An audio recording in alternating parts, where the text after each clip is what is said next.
Sir 2 తారీఖు వాళ్ళు application పెట్టుకుంటే 3 తారీఖు పోలీసులు తిరస్కరించారు. 4 తారీఖు హీరో కానీ హీరోయిన్ కానీ సినిమా ప్రొడ్యూసర్స్ కానీ ఎవరు థియేటర్ రావడానికి వీల్లేదు.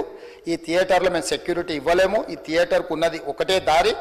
ఈ దారిలో ఇంతమంది వేలాది మంది అభిమానులు వచ్చినప్పుడు మేము కంట్రోల్ చేయలేము, వద్దు అని తిరస్కరించారు. తిరస్కరించిన తర్వాత కూడా 4 తారీఖు 9:30 ప్రాంతంలో హీరో రావడం జరిగింది. రావడం కారులో వచ్చి థియేటర్లో పోయి సినిమా తీసి మళ్ళీ కారులో వెళ్ళిపోతే పెద్దగా ఇంత ఇబ్బంది జరుగుతుండేనేమో లేదో నాకు తెలియదు. కానీ ఎక్సోడ్ చౌరస్తా కంటే ముందు నుంచే కారులో రూఫ్ టాప్ ఓపెన్ చేసి రోడ్ షో చేసుకుంటే థియేటర్లో పోవడంతో ఆ చుట్టుముట్టుతున్న 7-8 థియేటర్లలో ఉన్న సినిమా అభిమానులు మొత్తం ఇక్కడికే రావడంతో వేలాది మంది జమ అయినారు. ఆ గేట్ ఒక్కసారి హీరో కారు లోపలికి పంపించడానికి ఆ ఉన్న గేటు తెరవడంతో వేలాది మంది ఒక్కటేసారి ఉప్పెనలాకు వచ్చారు. ఆ ఉప్పెనలో చనిపోయిన రేవతి, ఆమె కొడుకు, భార్య, భర్త, కూతురు వాళ్ళు అలాగైపోయి కొడుకు తల్లి ఒక పక్కన పోయి ఆ జనాల నుంచి తప్పించుకొని టికెట్ చేసుకొని ఆ తొక్కిసలాటలు హీరోను థియేటర్ లోపలికి తీసుకుపోవాలనుకున్న టైంకి అతను బండి మీద రోడ్ షో చేసి దిగేటప్పటికి వేలాది మంది హీరోను కలవడానికి చొచ్చుకొచ్చారు ముందుకు. అసలు అంటే ఈ రకమైన వాతావరణంలో అతన్ని లోపలికి తీసుకువెళ్ళాల్సిన సందర్భంలో అతను ప్రైవేట్ సెక్యూరిటీ ఇవాళ రేపు మనం ఫంక్షన్లలో బౌన్సర్లు అని మనం చూస్తూ ఉన్నాం. 50-60 మంది సరిగ్గా లెక్క తెలియదు, 50-60 అని అంటున్నారు, నెంబర్ 4 ఎక్కువ తక్కువ. ఆ బౌన్సర్లు అందరు మీదికి వచ్చే అందరు అభిమానులను విపరీతంగా అడ్డంగా ఎట్లా పడితే అట్లా తోయడంతో అటు నుంచి అభిమానులు హీరోని చూడాలి, కలవాలని ఒకవైపు నుంచి వాళ్ళని హీరో దగ్గరికే రానియొద్దని ఆయన ప్రైవేట్ సెక్యూరిటీ వెనక్కి నెట్టడం వల్ల ఈ తొక్కిసలాటలో హీరో థియేటర్కి వెళ్ళి లోపలికి వెళ్ళి చూసినాక పోలీసులు ఈ మొత్తం క్రౌడ్ని ఈ మొత్తం అక్కడ ఉన్న జమైన జనాలను అందరిని కూడా తీస్తే ఒక తల్లి కొడుకు అక్కడ శవాలుగా పడి ఉన్నారు. ఆ తల్లి అంత తొక్కిసలాటలు కూడా నేను ఆ వీడియో చూసిన ఆ తల్లి లోపలికి వచ్చినప్పుడు కొడుకు చేయి పట్టుకొని ఎంత జాగ్రత్తగా కొడుకుని తీసుకొని వస్తుందో తల్లి ప్రేమ ఎట్లుంటుందో అక్కడ నాకు చూసి నాకు అర్థమైంది. ఆ శవాలుగా మారిన తల్లి కొడుకు చెయ్యి ఇడవలే అధ్యక్ష, అట్లే చెయ్యి బిగ్గర పట్టుకొని పోలీసు వెళ్ళి చూస్తే ఆ తల్లి ఆ పిల్లగాడు ఆ తల్లి ఆ చెయ్యి వదలకుంటే కన్నబిడ్డను పట్టుకుని తల్లి చచ్చిపోయింది అధ్యక్ష. అట్లాంటి సిచ్యువేషన్లో పోలీసులు తల్లిని కొడుకుని హాస్పిటల్కి అక్కడ ఫస్ట్ ఎయిడ్ ట్రీట్మెంట్ చేసిండ్రు. పోలీసులు ఏం డాక్టర్లు కాదు, హుటాహుటిన తరలించిండ్రు. హాస్పిటల్కి వెళ్ళిన తర్వాత తల్లి చచ్చిపోయింది, పిల్లోడు కోమాలు ఉండు. ఆల్మోస్ట్ పోలీసులు పిల్లవాడు కూడా చచ్చిపోయింది అనుకున్నారు. బ్రెయిన్ డెడ్ అయింది, ఆక్సిజన్ అందక ఆ అబ్బాయికి. సో ఆ సిచ్యువేషన్లో వెనక్కి పోలీసులు వచ్చి హీరో గారికి విషయాన్ని తెలియజేసి హీరో గారు వెళ్ళిపోతే హీరో ఎందుకు వెళ్ళిపోవాలనుకున్నారు పోలీసులు అంటే ఇంకా వేలాది మంది అభిమానులు అక్కడనే ఉన్నారు.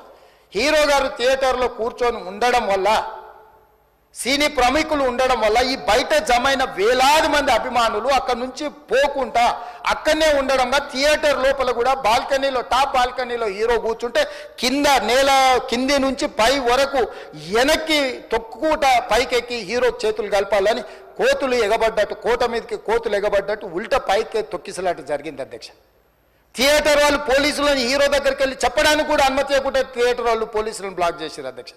ఎప్పుడైతే హాస్పిటల్లో తల్లి చచ్చిపోయిన పిల్లగాడు కూడా ఆల్మోస్ట్ చావు నోట్లో ఉన్నాడు అని తెలిసి పోలీసులు వచ్చి ఏసీపీ వెళ్ళి చెప్పడానికి పోతే థియేటర్ సిబ్బంది లేదు హీరో దగ్గరికి వెళ్ళడానికే వీళ్ళదని చాలాసేపు పోలీసులను కూడా హీరో దగ్గరికి పోనీయలేదు అధ్యక్ష వాళ్ళ ప్రైవేట్ వీళ్ళు. చివరికి ఏసీపీ కోపం వచ్చేసి మిమ్మల్ని అందరిని తీసి లోపల వేయాల్సి వస్తుందని చెప్పి పోయి హీరోకు ఏసీపీ క్లియర్గా ఇద్దరు చనిపోయినరు, మీరు ఇక్కడ కూర్చుంటే థియేటర్లోనగా థియేటర్ బయట ఉన్న వేలాది మంది ఈ సినీ అభిమానులను మేము కంట్రోల్ చేయలేకపోతున్నాం, ల్యాండ్ ఆర్డరు శాంతి భద్రతలు చేయి దాటిపోయినాయి, మేము లాఠీ చార్జ్ చేయాల్సిన పరిస్థితి ఉంది, మీరు దయచేసి వెళ్ళిపోండి, వచ్చిండ్రు చూసిండ్రు కదా వెళ్ళిపోండి అంటే లేదు నేను సినిమా అయిపోయే వరకు ఇట్లే కూర్చుంటానని పోలీసులతో చెప్పిండని సిటీ కమిషనర్ నాకు చెప్పడం జరిగింది అధ్యక్ష. అదేవిధంగా ఇంకా కంట్రోల్ కాకపోవడంతో అప్పుడు డీసీపీ పై అధికారి రంగంలో దిగి వాళ్ళ అందరినీ లోపల వాళ్ళు ఎంబడున్న అడ్డుకుంటున్న వాళ్ళను పోలీసులతో జరిపించి చక్కగా డీసీపీ పోయి హీరో గారికి బయట చనిపోయినరు, పరిస్థితి చాలా గందరగోళంగా ఉన్నది, మీరు ఇక్కడ నుంచి కదలాల్సిందే లేకపోతే మిమ్మల్ని పోలీస్ స్టేషన్కు తీసుకెళ్లాల్సిన పరిస్థితి వస్తుంది, మీరు ఇక్కడ నుంచి కదలాల్సిందే అని బలవంతంగా అతన్ని సినిమా మధ్యలో 12 గంటల సమయంలో రాత్రి 12 గంటల సమయం అట్టిగా ఆ సమయంలో అతను తీసుకొచ్చి బండెక్కిస్తే మళ్ళీ అతను రూఫ్ టాప్ ఓపెన్ చేసి మళ్ళీ చేతులు ఊపుకుంటూ రోడ్ షో చేసుకుంటూ అంటే తల్లి చనిపోయి పిల్లగాడు చావు బతుకుల మధ్యలో ఉన్నాడు, మీరు వెళ్ళండి అని వెనక్కి పంపిస్తే కూడా మళ్ళీ కారులో రూఫ్ టాప్ ఓపెన్ చేసి చేతులు ఊపుకుంటా అభిమానులను సంతోషపెట్టుకుంటా రోడ్ షో చేసుకుంటా అతను వెళ్ళిపోయింది అధ్యక్ష. పోలీసులు కేసు చేసిరు, కేసు మీద థియేటర్కి సంబంధించిన కొంతమందిని అరెస్టు చేసిరు. అరెస్టు చేసి 10-11 రోజుల తర్వాత పోలీసు హీరో గారింటికి వెళ్ళిండ్రు. మీరు కూడా కేసులో A11 మీ మీద కేసు ఉందని చెప్పడానికి పోలీసులతో దురుసుగా ప్రవర్తించిండు. మీరు ఆ వీడియోలన్నీ కూడా చూసిండ్రు. ఆ పరిస్థితిలో చట్టాన్ని అమలు చేసే పోలీసులు ఆల్రెడీ ప్రాణాలు పోయినాయి, ఒక నిరుపేద తల్లి చనిపోయింది, కొడుకు చావు బతుకుల మధ్యలో ఉన్నాడు. ఆ రోజు కోర్టులో కేసులు కూడా వస్తున్నాయి. కోర్టుకు కూడా మీరు విచారణలు ఏం చేసిండ్రని కోర్టుకు కూడా పోలీసులు జవాబు చెప్పాల్సిన పరిస్థితి ఉండే అధ్యక్ష. దాంతో మాట్లాడితే వాళ్ళు చాలా బాధ్యతారహితంగా సమాధానాలు ఇచ్చారని మా పోలీస్ సిబ్బంది చెప్తాను. దాంతోనే అతన్ని పోలీస్ స్టేషన్ తీసుకెళ్ళారు అధ్యక్ష. ఇక్కడి వరకు ఒక హీరో, ఒక థియేటర్లో జరిగిన సంఘటనలు, వీటన్నిటి నేపథ్యంలో పోలీసులు వాళ్ళ విధి నిర్వహించారు అధ్యక్ష. ఎప్పుడైతే అతను పోలీస్ స్టేషన్కు తీసుకెళ్ళిరో కొన్ని రాజకీయ పార్టీలు పైశాచికంగా ఎంత నీచంగా నన్ను తిట్టుకుంటా పోస్టులు పెట్టినరంటే, అంటే తెలంగాణ समाजంలో మలక్పేట్ बलाला साहब के कॉन्स्टिट्यूंसी के वोटर है उन लोग, मलकपेट के छोटे नौकरी, उसका नौकरी अकबर साहब वो 30,000 नौकरी करता है, उसके परिवार में कोई कमाई नहीं है, एक टिकट 3,000 रुपये में खरीदा, वो बच्चा उनका फैन है बोल के उनके परिवार 12,000 रुपये रखकर 4 टिकट खरीद के पिक्चर को गए. 30,000 महीने को कमाने वाले నెలకు 30,000 జీతంతో పనిచేసి ఒక ప్రైవేటు చిన్న దాంట్లో ఉద్యోగం చేసుకునే తండ్రి తన కొడుకు ఆయన అభిమానాన్ని కుటుంబము 12,000 రూపాయలు 3,000కు ఒక టికెట్ 12,000 రూపాయలు పెట్టి సినిమా థియేటర్కి వెళ్తే థియేటర్లో చనిపోయిన 11వ రోజు వరకు వీళ్ళు ఎవరు హీరో కానీ ప్రొడ్యూసర్ కానీ ఎవరు కానీ ఆ కుటుంబాన్ని చనిపోయిన కుటుంబాన్ని కానీ హాస్పిటల్లో చావు బతుకుల మధ్యలో ఉన్న పిల్లవాడిని పరామర్శించడానికి కూడా పోలేదు అధ్యక్ష. ఇది ఏ రకమైన మానవత్వం అధ్యక్ష? నాకు అర్థం కాలే. ఇలాంటి మానవత్వం లేకుండా వ్యవహరించిన వాళ్ళను పోలీసులు విధి నిర్వహణలో భాగంగా పోలీస్ స్టేషన్కు తీసుకెళ్తే ఒక ఆయన ట్విట్టర్లో పెడతాడు అడ్డగోలుగా 10 ఏళ్ళు మంత్రి చేసి ఉద్యమాలు చేసినామని చెప్పుకునేటోళ్ళు, ఉద్యమాల సమయంలో సినిమా షూటింగ్లో జరగొద్దని దాడులు చేసిన వ్యక్తులు ఇవాళ అతను భగవత్ స్వరూపుడు, అసలు అతన్ని పోలీసులు ముట్టుకుంటారా? అసలు ఈ రాష్ట్రం ఏమైపోతుంది? ఈ రాష్ట్రం ఉంటుందా? ఈ రకంగా రాజకీయ పార్టీలు అధ్యక్ష, రాజకీయ పార్టీలు ప్రజాప్రతినిధులుగా చనిపోయిన ప్రాణాల విలువ లేకుండా చావుకు కారణమైన ప్రత్యక్షంగా పరోక్షంగా అయిన వాళ్ళని పోలీస్ స్టేషన్కు విచారించడానికి పిలిస్తే కూడా అది కూడా తప్పుపట్టి ప్రభుత్వాన్ని బద్నాం చేయాలి, ముఖ్యమంత్రిని తిట్టాలని ఎంత నీచమైన భాష వాడింది అధ్యక్ష. యూట్యూబ్లలో మీరు చూడండి. నాకేముంటుంది అధ్యక్ష? ఏంది ఆ సినిమాకు స్పెషల్ రిలాక్సేషన్స్ ఇచ్చి ఇవాళ సినిమా ఏదైతే వ్యాపారం చేసిందో సినీ పరిశ్రమను ప్రోత్సహించాలని మొదటి వారం అత్యధికంగా సినిమా ధరలతో టికెట్లు అమ్ముకోవడానికి, స్పెషల్ షోలు వేసుకోవడానికి, బెనిఫిట్ షోలు వేసుకోవడానికి ప్రత్యేకమైన అనుమతులు ఇచ్చింది నా ప్రభుత్వమే కదా, మా ప్రభుత్వమే అధ్యక్ష. సినీ పరిశ్రమను ప్రోత్సహించాలనే మా విధానం. ప్రోత్సహించే క్రమంలో తెలంగాణ ప్రజల ప్రాణాలు తీసుకుంటే కూడా వాళ్ళని ఏమనొద్దానంటే మీరు లా చేయండి అధ్యక్ష. మరి స్టేట్కు లా అథారిటీ ఉందో లేదో నాకు తెలియదు, కానీ star, film star, super stars or political stars is having some special privilege. If they murdered anyone also we need not to prosecute or otherwise we need not to book any case against these personalities అని మనం మీరు చట్టం చేస్తా అంటే సినీ ప్రముఖులకు కానీ రాజకీయ ప్రముఖులకు కానీ స్టార్లని ఫీల్ అయ్యే వాళ్ళ పట్ల ప్రత్యేకమైన చట్టం ఉంటుంది, వాళ్ళ మీద కేసులు పెట్టొద్దని మీరు ఏమైనా చట్టం చేస్తే ఆ చట్టం అమలు చేస్తాం అధ్యక్ష. ఈ రోజున్న డాక్టర్ బాబాసాహెబ్ అంబేద్కర్ ఇచ్చిన చట్టం ప్రకారము దీనికి కారణమైన వాళ్ళను ప్రత్యక్షంగా పరోక్షంగా కారణమైన వాళ్ళందరి మీద కేసులు కట్టి పోలీసులు విచారణ చేయాల్సిందే, బాధితులను శిక్షించాల్సిందే అధ్యక్ష. సో ఈరోజు ఆ కుటుంబాన్ని ఆదుకోవడానికి ఈరోజు కూడా ఆర్థికపరమైన విషయాల్లో కానీ దీంట్లో కానీ వాళ్ళు ఎవరు పెద్దగా ఆసక్తి, కనీసం సినిమా వాళ్ళు ఒక్కరోజు అతను పొయ్యి వస్తే సినీ ప్రముఖులందరూ అతని ఇంటికి వెళ్ళి అతనికి మొత్తం ఏదో కాళ్ళు చేతులు యాక్సిడెంట్లో పోయినట్టు కన్నీళ్లు గారుస్తారు. ఈ సినీ ప్రముఖులు ఒక్కరైనా హాస్పిటల్కి పోయినరా అధ్యక్ష? నేను సూటిగా తమ ద్వారా సినీ ప్రముఖులను నేను అడుగుతున్నా అధ్యక్ష.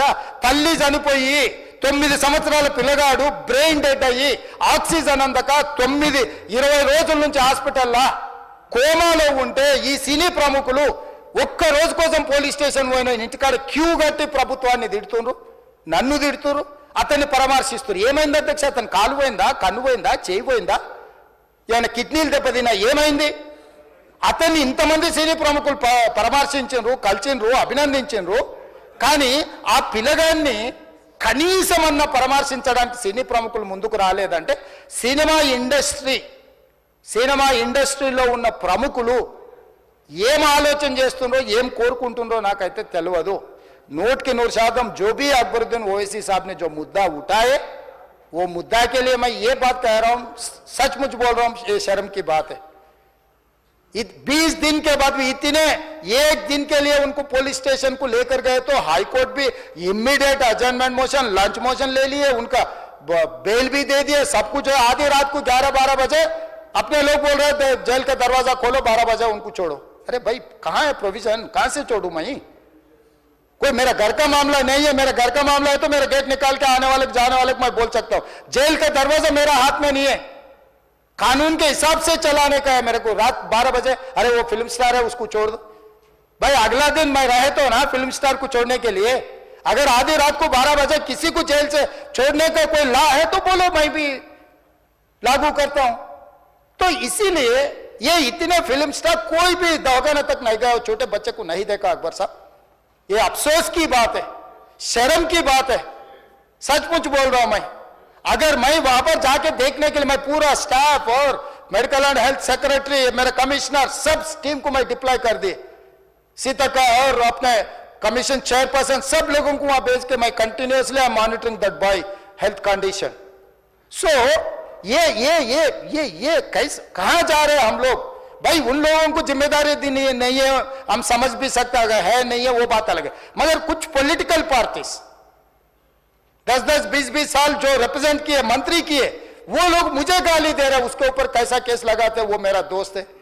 भाई आपके लिए, आपके दोस्त के लिए कोई नया कानून बनाना है तो बनाओ, देखेंगे. अरे आपके दोस्त रहे तो 12 खून माफ है क्या? मेरा भाई के लिए भी माफ नहीं है, आपके लिए कहां से माफ करूं मैं? मेरा परिवार के लिए भी कोई नया कानून नहीं है. स्पीकर साहब, मैं ये कुर्सी में बैठा हूं, जो कानून है डॉक्टर बाबा साहब अंबेडकर जी ने जो कानून दिया, कानून के हिसाब से हम सरकार चलाएंगे. जो अकबर साहब ने जो बात दिखा, कुछ प्राइवेट डिस्कशन है, कुछ पब्लिक विजुअल्स है. जो पब्लिक विजुअल्स में वो वापस जाते वक्त भी हाथ हिलाया, रोड शो किए, आने से पहले किए, जाने से समय पर किए, पुलिस वाले भी उसको जल्दी जाने के लिए कोशिश प्रेशर किए, सब कुछ सच है. मगर उनको तो बेल मिल गए. अभी कानून तो हम मानना ही पड़ता. तो ये हकीकत है, सचमुच है. मगर ये अफसोस की बात है. मैं फिल्म इंडस्ट्री जो बड़ा लोग है, मैं उन लोगों से गुजारिश करता हूं, इनह्यूमन नहीं रहना. आप बिजनेस कर लो, आप पिक्चर निकालो, पैसे कमाओ, सरकार से इंसेंटिव्स ले लो, सब्सिडीज ले लो, स्पेशल प्रिविलेज शूटिंग के लिए जो होना है वो मांगो. मगर किसी का हत्या होने के बाद, किसी का जान चलाने के बचाने के बाद, किसी का जान लेने के बाद आज स्पेशल प्रिविलेज मांगे तो ये सरकार में नहीं मिलने वाले. मैं जब तक मैं कुर्सी में रहता हूं तब तक नहीं देता हूं. मेरा जिम्मेदारी तेलंगाना आम जनता का जान बचाने का मेरा जिम्मेदारी है.